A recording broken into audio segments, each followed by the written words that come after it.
Tama si tatay. Nagkakaedad na ako.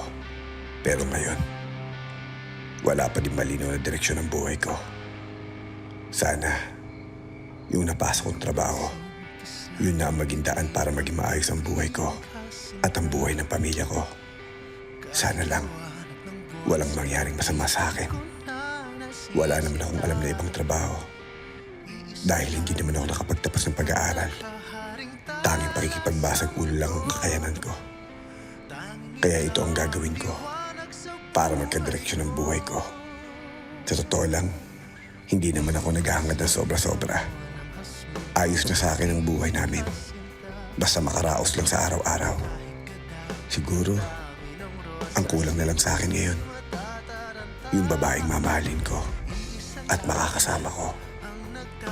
Lord, hindi naman ako naghahangad ng babaeng sobrang ganda. Ayos na po sa akin kahit simple lang. Basta aalagaan po ako at pakamamahalin. Ganun din po sana ang mga magiging anak namin. Sana dumating na po siya sa buhay ko, Lord. Sana po makilala ko na siya. Okay lang, Lord. Kung gusto niyo na siyang iulog sa akin.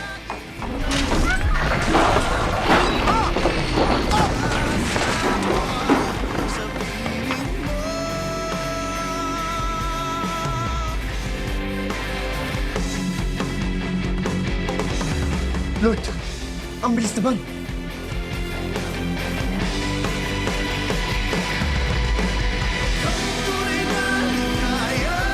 Ano yun?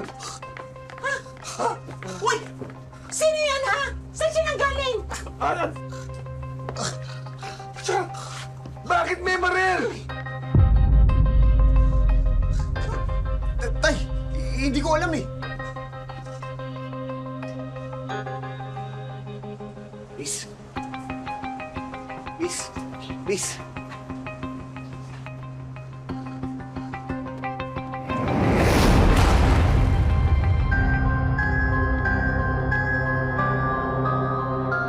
Tay! Kilala ko to! Ito yung lagi ko nakakabangga! NCIA yan! Ano? NCIA? Bakit may NCIA dito? Teka! Bakit nanggaling sa bubong? Oo nga. Hindi ko alam, Tay. Kanina lang ako nagdadasal ako eh. Ang sabi ko, Lord, iulog niyo sa akin yung babaeng mamali ko, tapos bigla na lang siya nahulog eh. Ano itong narinig kong ingay? Sino yung babaeng yan?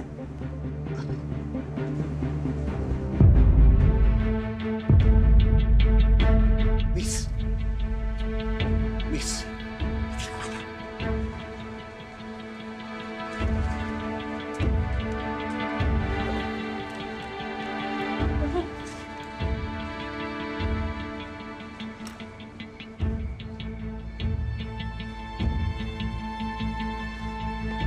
Ay, may sugat mo siya. May sugat. Naku, Gabo.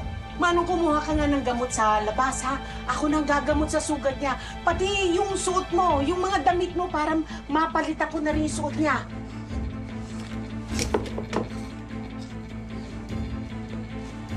Sige na. Lapitan mo, Mameng. Lamitan mo. Lapitan mo. Oo. Ikaw yun na. Ikaw tignan mo lang. May baril.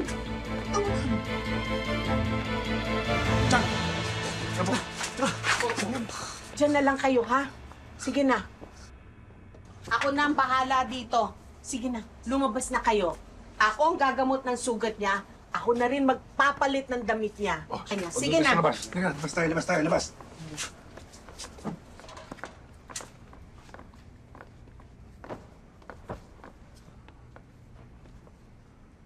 Sino ba yung babaeng yan?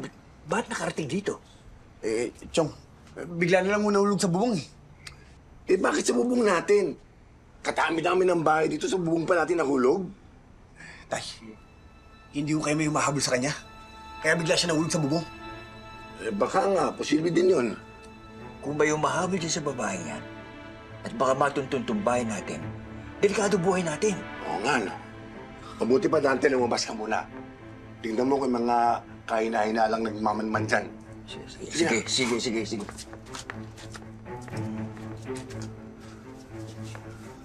Tay, Sana walang mangyari masama sa kanya.